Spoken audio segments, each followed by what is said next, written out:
Okay, let's call the meeting of the Housing Planning and Development Committee to order. Thank you, everybody. We're got 45 minutes of the hour noticed, but I think that should be significant time to discuss what we're here to discuss tonight. But before starting that, I'd like to move that we approve of the minutes from the June 12, 2023 meeting of the Housing Planning and Development Committee. Is there a second? Motion's been made and seconded. Any discussion? Hearing none. All in favor, please say aye. Aye. Opposed? And the ayes have it. Okay, so that takes us to the only other item on the agenda today, the docket today, which is communication that I put on there to discuss the Cuyahoga County Bike and Scooter Share Program and an update thereof, which was that we did a year of essentially a pilot program. And then the administration earlier this year shared the news that the pilot program is on pause or suspended or discontinued. So what I thought would be helpful is just to have more time to discuss that. The planning department and the administration always does a very thoughtful job of analyzing the numbers and explaining what we're doing and why we're doing it. But this would be the first opportunity to really have an in-depth conversation and have some two-way discussion. I know that there are council members who are highly interested in the scooter program, who support it. Some also have heard from residents with concerns about scooters being left in the wrong spots. All of those are valid things to discuss and consider. But as we had embarked upon the program, really dating back not just to Mayor George, but kind of the analytic roots of that started when Mayor George was Councilwoman George. We've always discussed how Lakewood needs to be a multimodal, meaning not just car-centric transportation city, but walkable, bikeable, and other modes of transportation. And optimally, if scooters could work and things like scooters could work, then ideally we'd have public transit use go up at RTA, because the last mile, so-called last mile from a person's doorstep, whether that's a home or business, all the way to wherever the bus stop is, could be a lot easier. And it seems to me that I'm glad that we did our program. I'm glad we analyzed some usage data and some public support data. But I'd love to understand what the administration's thinking and whether or not we could refine and improve what we did so that we could continue the program in a successful way, or whether the conclusion or your recommendation is that it just can't be done well, and so Lakewood would permanently discontinue that. I also would like to acknowledge we've got a leader from the county government administration, sustainability director Mike Foley, and rumor has it perhaps also Lakewood resident Mike Foley, who that means he can hold our feet to the fire when we have potholes and other things that need correction. Mike, if you'd like to participate in the conversation, please do. And I also want to say from the outset, we've got one person signed up to speak on the topic. Maybe council members, why don't we have opening comments from other members of the committee and other council members here, if any, at the beginning. Okay, good. Why don't we, and is Mr. Ralph Puno here? Okay, why don't we, so that we don't miss the opportunity for public comment, let's have you begin at the beginning. And please state your name and address for the record. Thank you.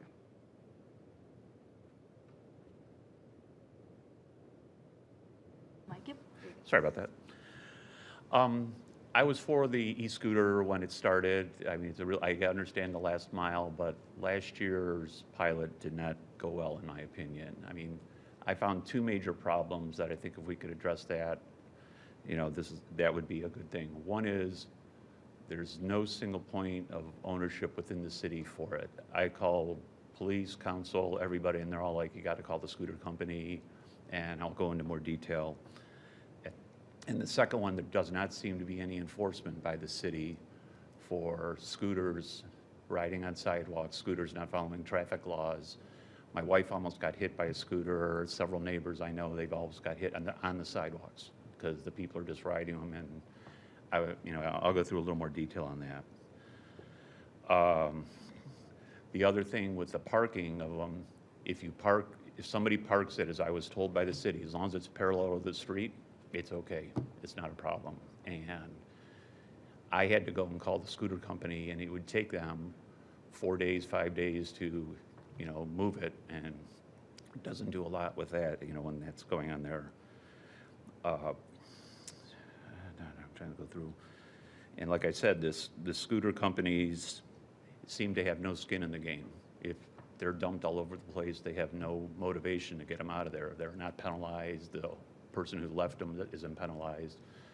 I don't know how the map is on them. I've never used the e-scooter, but there's across the street from me, there was one of the defined locations, and how many times they ended up on my sidewalk just sitting there because for whatever reason, but you can't get nobody to move it. I mean, I got told by the city, well, move it yourself, put it into the other place, because again, no responsibility. And it doesn't seem to be, like I said, any penalty for the scooter company because of that. Other issues are early on weekend mornings, a lot of the scooter companies are not operating. I'm up early, try to get it out of the way quick, you call, it's a voicemail, and they said, we don't open until 12 or 1 o'clock. So too bad, and like I said, they never call you back saying we're working on it. It just magically 4 days later might disappear. I've already talked about the scooter traffic. The other thing is I've seen like on streets with narrow sidewalks on Athens, they're parked parallel to the street, but that sidewalk's so narrow, I doubt it's ADA accessible. It was tight ADA without it there. I don't know if the city has the bandwidth to have the police do the monitoring and the traffic enforcement, or the city doesn't have the budget to have a single point of failure, because I've heard many people say, I have to go out there, get the serial number, get what's the number for this vendor one, call this one, hoping if there's a pile of them piled there, which happened many times, okay, I gotta make how many phone calls to do it. And in my opinion, it should be,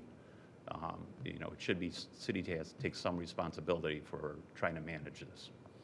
Thank you for your time. Thank you, sir. It sounds as if accountability for placement of the scooters after they have been used is the number one concern, and then a second concern is operating appropriately, not on the sidewalks, but bike lanes and on the road. And with the accountability, a central place to call, I don't know, within the city to say, there's a scooter here, not have to worry about, is it Spin, is it Lime, is it whatever, just I could call one spot, and have somebody starting to address it. So effective customer service, essentially, to Correct. problem solve is not what it needed to be Correct. over the past year. Okay, Thank you. thank you, certainly. Okay, comments from council members? Okay, why don't we acknowledge Mayor George and/or Director Leininger, as you prefer.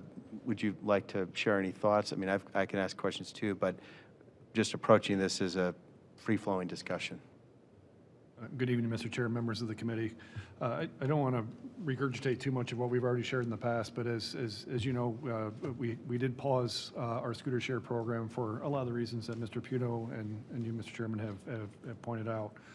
It's not that there weren't positives to the program. It remains an important part of Climate Action Plan. It remains an important part of micromobility and that last and first mile to transportation. We had some successes with that as part of the pilot program, but ultimately some of the feedback that we ultimately got, both in real time during the pilot and then most importantly after the pilot was over, when we went back and surveyed the community to compare notes from when we completed the original survey in 2019 prior to the launch of the pilot program. The feedback we got was very, very different. Previously, and we can get into some of the details of the survey, we have some notes we can share with you on that if you'd like. 80% of the community, regardless of whether you're going to be a scooter user, a bike user, or not, 80% of the community supported this pilot program. As we came out of that support dropped 30%, which is down to 50%, which is significant drop in support for the program. I think more importantly, what we found as we went back through and compared the notes of what we experienced from an administration side, and the feedback we were hearing, and then the detail of what was in those, especially those open-ended responses that we received as part of the survey, that's what gave us concern and gave us pause that we need to figure out how to solve for these issues. The near misses, the parking of the scooters, the operators being responsive, and so on, those issues, we need to figure out solutions for those problems before we can continue to put this back out in the street. A lot of that was, and some of that is pertaining to the type of system that we developed. Ours was a dockless system. For most, you could leave scooters generally wherever as long as they weren't blocking sidewalks or businesses. Unfortunately, that's not how a lot of them were left, versus a dockless system that exists in some other places. And this isn't, these aren't issues that are unique to Lakewood either.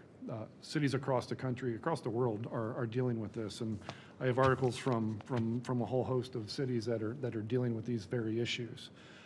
In some cases, cities are attempting to resolve for these issues when they put in place the mechanisms to attempt to resolve these. What they're actually finding is that the scooter companies can't operate, and so they're withdrawing from those markets. You saw this in San Francisco. San Francisco had a huge issue with where scooters were being left, and so they instituted a fine program. Well, the fines were so intense because the scooters were being left in so many wrong places that Lyft pulled out of that market. So you see that in some other communities, but for now we've hit pause. We need to learn more. We need to think more about this, and perhaps if we know that we can solve for these issues, we'll consider bringing the program back. But for now we are in a pause. And again, we can dive further into the details of the survey data or however direction you'd like to go, Mr. Chair. Okay, thanks. That's some kind of new clarified information. We're hitting pause. We're not saying no permanently, but the key is more work needs to be done to sort out solutions to some of the problems we encountered. So that's a helpful clarification from my perspective. Well, we've always said pause. It's just a question. We don't know when we're going to bring it back. It could be a year. It could be 5 years. It could be never. If we can't solve for these, we just won't bring it back. I think that's that. But we're calling this a pause. It's not a termination of the program forever. Okay. Council members, other council members, Councilwoman Keppel, and then Rader. And Marks. Great. Thank you. Thank you. I'm glad we're having this discussion. We certainly have had a lot of community dialogue about this topic. When you mentioned about the dockless system, it just made me think, because I've sort of thought about this as an accessibility issue from both sides of this. The ADA Transition Plan Task Force has voiced a lot of concerns about the obstruction, as Mr. Piano mentioned about in the sidewalk, but the scooters can also provide accessibility to folks to get that first and last mile. So, and I've been in that position while traveling where, for various reasons that I wasn't able, if I want to use public transportation, then green transportation to get to it. So you have to park it close to where you're staying, which is not necessarily where a dock is. So that kind of goes back into the benefits of the dockless versus docked system. If I have to dock it a mile from where I'm staying, then it doesn't help me with that first and last mile. So anyway, so that was more of an observation, but I wondered, as you were talking about that, with the different companies, is there some way to find data on which ones are more or less responsive in terms, or just from our own experiences, what data we have? Councilwoman and Mr. Chair, I think there's not a whole lot of data out there in terms of which company's better. I would hesitate to guess, and especially just in our limited experience with the pilot, there are differences in terms of how the three companies that we had managed internally their operations, which then had a perceivable difference in terms of the responsiveness of the layers and how far a resident or we as the administration had to reach in order to find someone who worked locally for that company. Some companies required us to go to Chicago, then to reach back. Some companies, I was literally talking to the person who was on the truck in Lakewood every day. And so there are differences in terms of that, but there was no company that stood out among the three that we had. And I would just offer, if I could, we're working with the technology that we have that's available, and it's just this, it's not fortunate, it's not unfortunate, but a dockless system is not the easiest system to adapt, especially with the physical limitations in the environment that you have here in Lakewood, as opposed to downtown Cleveland or other suburbs. We have our own unique density challenges that we love our density, and then in a case like this, we don't, because it provides all of those same challenges to a dockless system like this, and even a docked system would have challenges in Lakewood. And so that when we started this program, understanding that we were dealing with and basically limited to vendors that only had dockless or undocked systems, our approach to it, I thought we took a fairly objective approach. We looked at, and if you were present in 2019 through 2020 when we went through this and adopted the ordinances and did the studies, and to arrive at the limitations that we wanted to place on vendors. There was a lot of vendors that wanted to get into Lakewood. Everybody wanted to get into Lakewood to operate. But we knew that we had to place a limit on the number of stations and the number of devices that were here. I will tell you that based on national, regional best practices, what we came up with at the end was that we should probably start somewhere around 150 to 200 devices across 25 to 30 stations.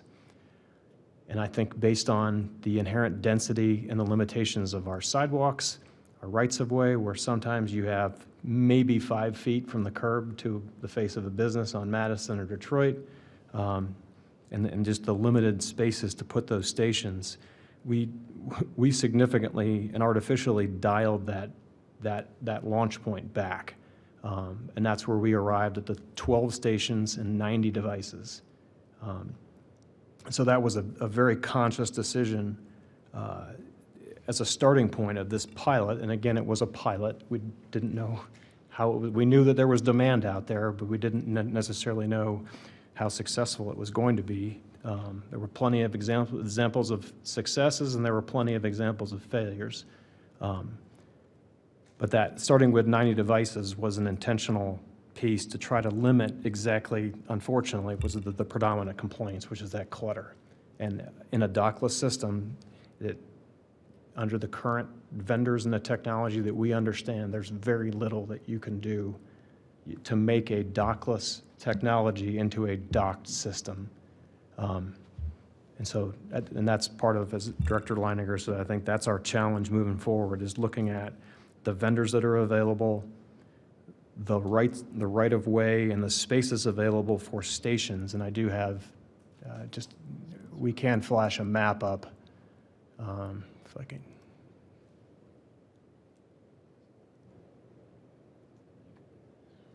See that, if I can get to the next slide. Of course. There we go. All right, I'm going to open it up again. So the yellow boxes are the 12 stations that are out there. We did consciously kind of look at just the commercial corridors and then the parks. So the ones that had circles on them, those are the ones that and there's no objective data behind this, but that we received the most number of complaints about.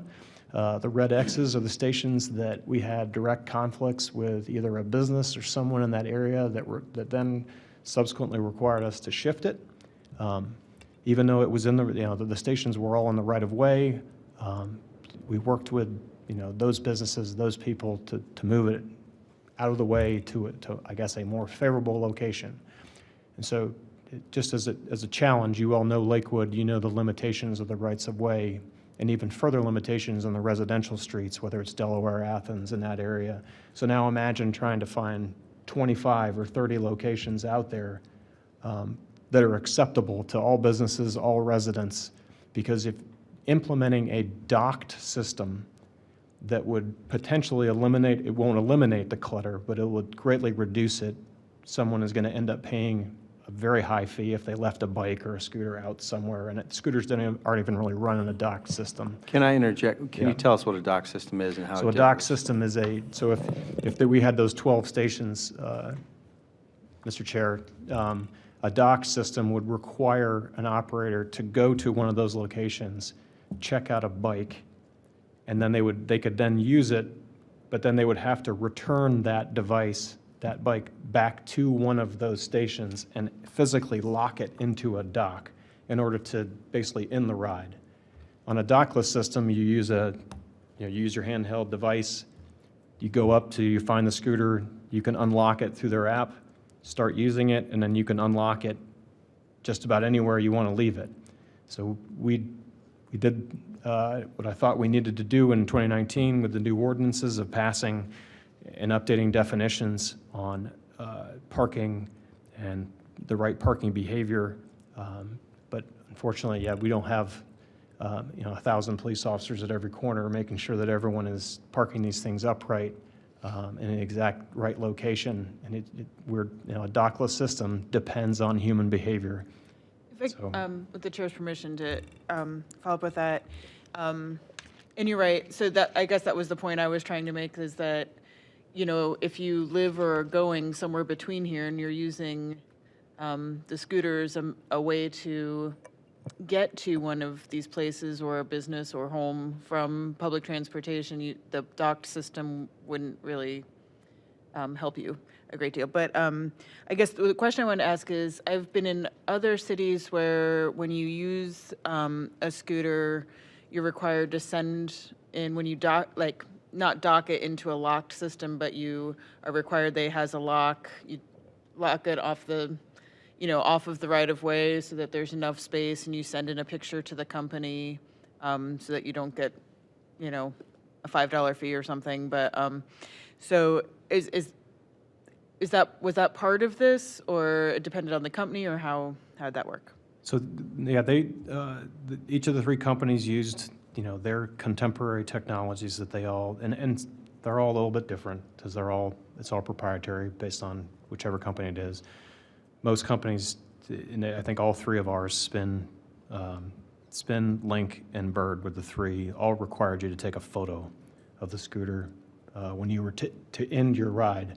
And I think all three of them also required you to scan your identification card. As part of the registering yourself for the app, you had to scan your driver's license or your card to use it. So.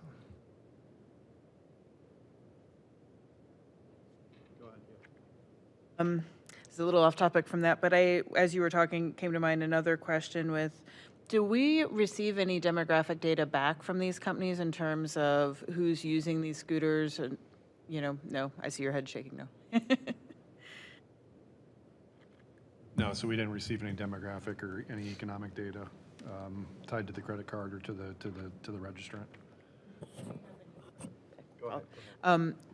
So I'm assuming the answer is also no, but any data in terms of, we can see, we have information potentially from tracking complaints of residents about where scooters are left, but do we have data about where they're used and most used and most left and picked up and that sort of thing? I do have, we worked with, I had to work individually with each of the three companies in our kind of routine meetings with them. They would provide us the kind of demand and use data, like top 5, pickups, top 5 drop-offs. And then at the end of the pilot, I did receive kind of just a summary of data from each company in terms of like generally some are easier to read than others, I'll put it that way, because a lot of their information that they go off of, if you reach directly to them, a lot of it is proprietary. They don't want it shared.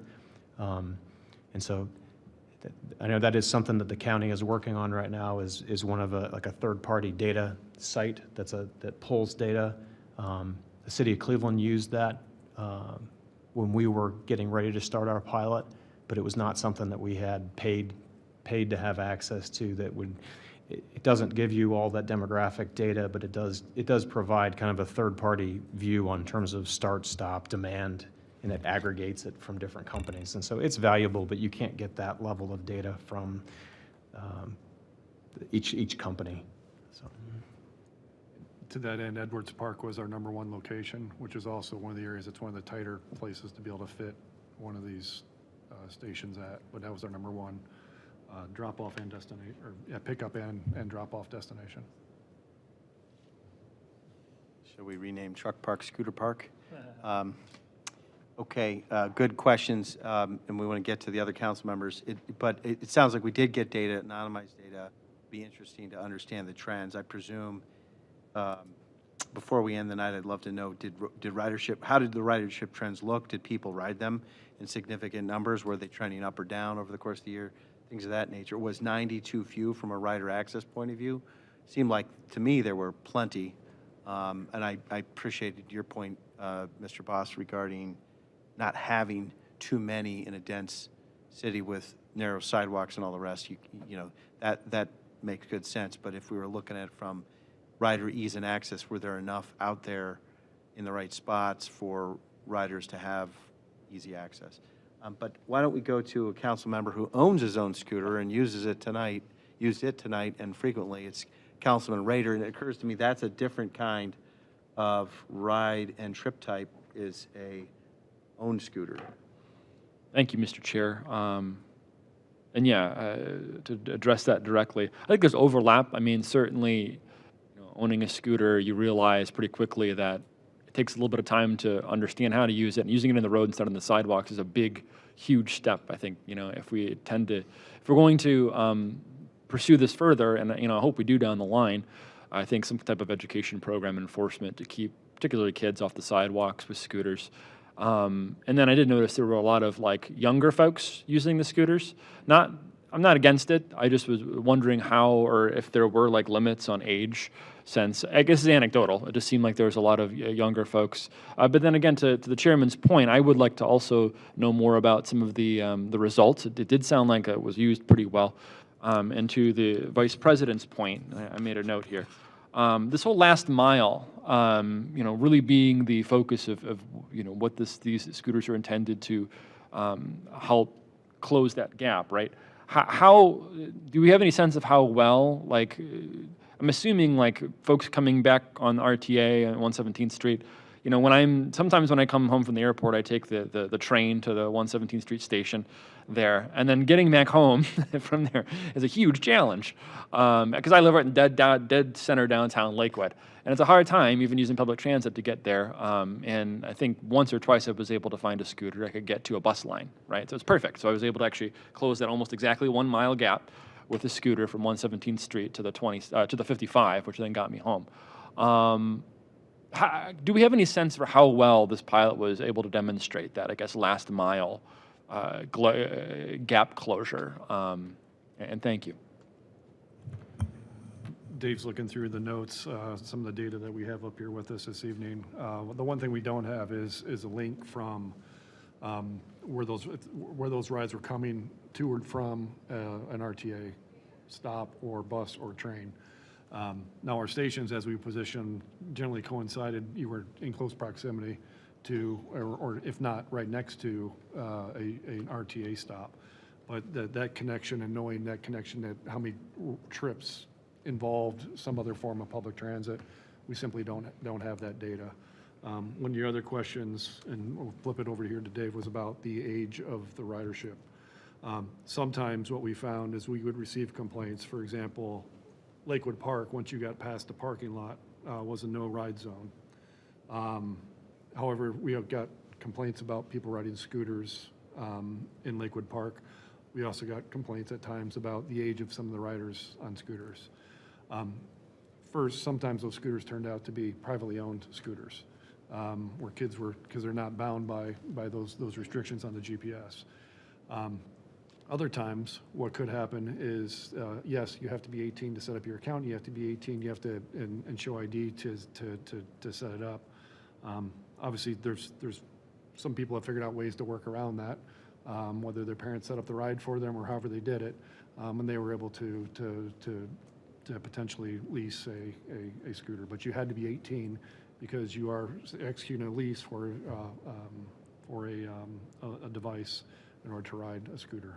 So, Dave, I don't know if you had anything to add. I would just say, Councilman, to your first point about connecting with RTA, I mean, there's a couple of reasons why people ride these things. I think it's, recreation, short trips, and first mile, last mile connection with transit. And so laying out these stations, one of the best practices that you try to do is you need to align it with your existing bike infrastructure. For probably obvious reasons, but that according to our code and most other places, you're supposed to ride these things in accordance with the same laws and regulations as a bicycle would in terms of the rules of the road for traffic. But when there's bike infrastructure, it generally supports the programs more so. When you have good in-depth infrastructure, you can separate these devices from traffic.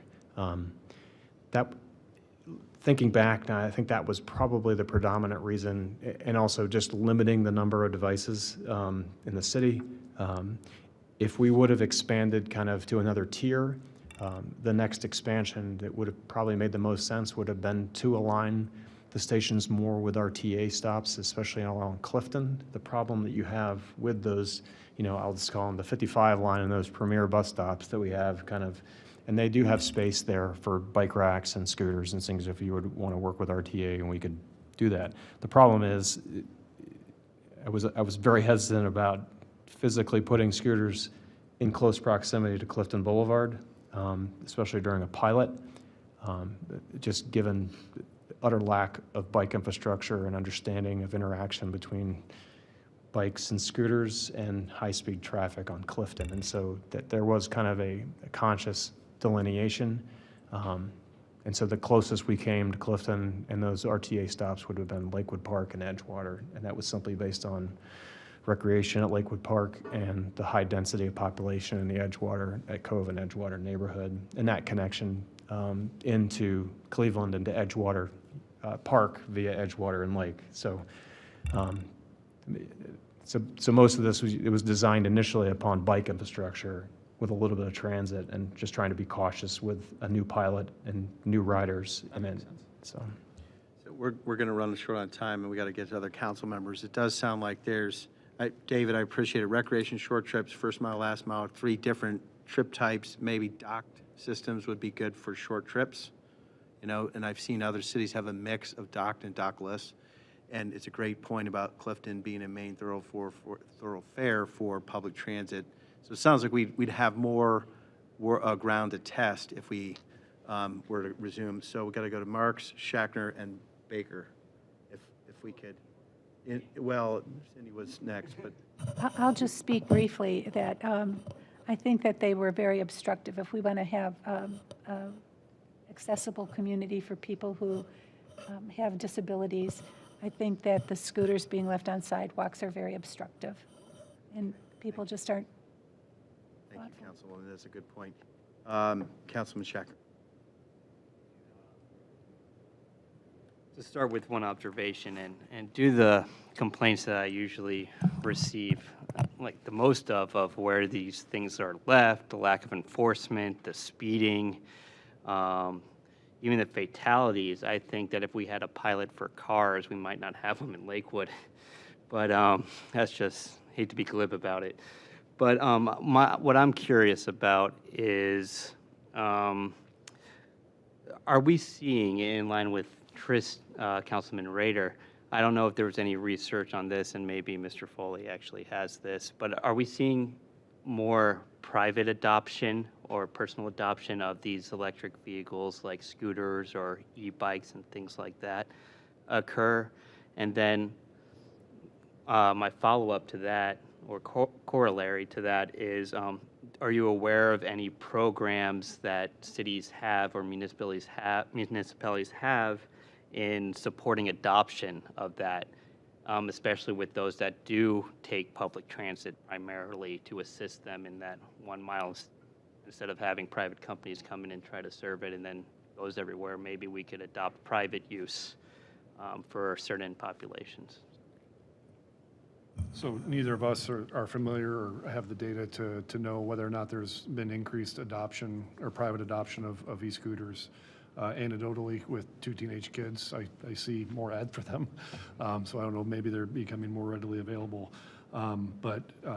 So we don't have the data, at least data with us, or knowledge to answer your first question, and that in part leads to the second question. We haven't gone looking for that data, so there could be programs out there we're showing adoption or helping support private adoption of scooters, but have not done that research, and we can certainly have something to consider in the future. It's a good point, Councilman, because that way you'd solve a lot of the accountability issues. We know who's accountable. Councilman Baker, and before you do that, Mr. Foley, do you want to join the conversation at all after Councilman Baker? Okay, go ahead, Councilman.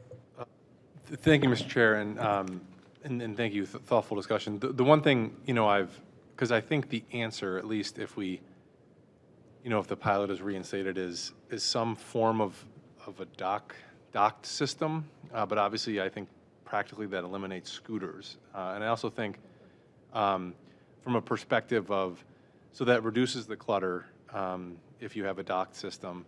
It increases kind of the, you need more places to put them, more docked places to put them. You need to be more thoughtful about it. Perhaps it's more of an investment, but also, have we investigated, because scooters, it seems like part of it is people might get on it and have never ridden them before, so they're less ubiquitous, whereas a bike is something that more people have probably ridden. And I'm pretty sure that there are e-bikes that, so instead of an e-scooter, you can get an e-bike. And I'm not sure whether that's, I think it's like, there's a level 1 and a level 2. One's a pedal assist, which means every time you pedal, it goes faster. Or there's ones that are just completely electric and kind of propel you. And secondly, I think if we did try to do a docked system, I mean, inherently Lakewood has an elementary school within a mile of every home. So there could possibly be, some partnership with the schools, where you'd basically have docks within a mile of every home. Understanding that would require a lot of coordination and, obviously buy-in by the school to do something like that. But I just think it's something we should think about, because then you get kind of closer to people. And it would be more of like a resident-based thing than like it seems like it was kind of a tourist-based thing, like people coming into town, go to a restaurant, hop on a scooter, go somewhere else. And having docks more in the community might actually encourage residents to use it more. Just some thoughts. Thanks, Councilman Baker. Mr. Foley, would you like to join us and share some thoughts? And maybe you could briefly explain the county's role in all of this and how my understanding is the city program layers upon and participates in the county contract or master contract that you initiated. Yeah, so the county licenses the scooter companies. So Can you state your name and address? I'm sorry, Mike Foley. I'm the Director of Sustainability for Cuyahoga County. Yeah, so this is weird, right? Because when we started this off 2016, 17, I think, and we had UH bikes. I don't know if you remember UH bikes, those red bikes that were downstairs. And they were just pedal, right? There was, they had brakes, and you had to go from dock to dock to dock to license them. Those bikes, they don't make anymore. That kind of system just kind of fell apart. It didn't fall apart, but it's just, scooters kind of took over the world, and scooters were dockless, and they're free, and they're liberating. You can park wherever you want to park at, and so that kind of became like the paradigm for how cities were getting into micro-mobility was the scooter issue. And then you'd have these memes where you'd have scooters in trees and scooters in rivers, because people kind of wouldn't take care of them a lot of times. Most of the time people did, but there's these problems. So this is kind of a kind of fascinating, kind of evolution over the last 6 or 7 years, just on this whole micro-mobility kind of way to get around. When we did the UH bike system, we had 60,000 rides over 3 years with UH bikes. We've had over 1 million rides in the county on scooters just in the last year. So people use them, right? They're popular, and as you kind of talked about, they're easy for folks to jump on, get around, and get to places they want to go to. From the county's perspective, we would like to see a decent network that exists. I understand that Lakewood is different than Cleveland, that's different than South Euclid, it's different than Cleveland Heights, and so I know there's obviously concerns and issues that the city needs to face. I'm hoping that, there's ways that we can work to kind of come up with some sort of compromise. So maybe it's not scooters anymore. Maybe we only regulate e-bikes that can come into Lakewood. But those are things I think that we can sit down and sit down with the city to work through. I do think that they're valuable, right? They're valuable in terms of, look, we're suffering from an air quality index day here, right? And scooters and e-bikes are pretty good about getting folks around without putting exhaust into the atmosphere, especially in hot summer days. So there's some value in terms of health. There's some value in terms of kind of sustainability, taking cars off the road, things like that. But I get it that there's density issues in Lakewood that aren't the same in South Euclid. South Euclid is actually, they're part of the larger kind of network we have now, and they're looking for more scooters. They're kind of, they're a little bit angry that there's not enough, that the companies aren't putting enough there. Cleveland Heights in the same situation. But they're different communities, right? So I think it's something that Lakewood needs to think through about whether, how and whether you want to kind of redesign this in a way that better fits the city. So. Thank you. That's good feedback, Mr. Foley. And it sounds like your perspective is, a network is more successful as it's more filled out and robust. And so Lakewood has been talking about our experience within our four boundaries, our four borders. But if we connect up with a broader whole, so optimally, over years, over a period of time, we'd have Lakewood network that would integrate with the rest of the region, right? And so you've got your eye on that macro picture. Appreciate that. And can I just, I do want to say, so David's right. We are, so it is awkward, right? So you have to deal with each individual scooter company, get the data and pull it down, and then kind of figure out where people are riding and bill separately. We are talking to, there are these, it's a weird thing now, but there's third-party vendors out there who will just amalgamate all the data, and you can work with one vendor to both bill and find out where rides are happening at. They get the data from each individual company, and then they pull it down for for communities to interact with. And so we are talking about trying to do an RFP to hire a company who will just help us with that data collection and data analysis, and figuring out ways so you can put rules in so you can't ride on Clifton Boulevard or something like that. So there's ways that you can plug into kind of some of these networks saying, here's the rules on the city of Lakewood, where you can ride, where you can't ride. If you have a docked system, if you're, where you have to unlock your vehicle at, it's not perfect by any stretch of the imagination. None of this is perfect, but but there's it seems to me there's better ways to organize this a little bit. And I should say David has been really thoughtful and conscientious about thinking through this stuff. So you should applaud him. He's been doing a great job. Thank you. I've got a couple concluding thoughts, but any members of the administration want to make a closing comment?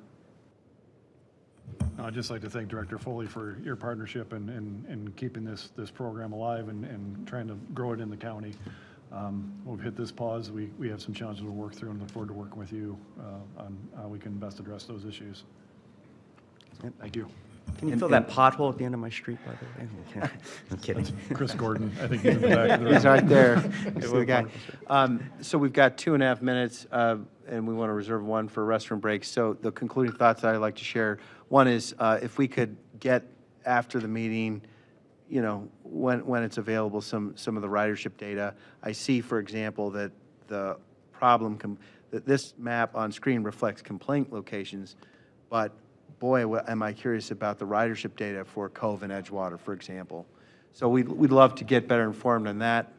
Yeah. For certainly a survey that shows a drop in public support is measuring something important, but that just may reflect the fact that we've got some wrinkles to work through. It's been enlightening to me to understand the difference in the course of this hearing between the different ride types.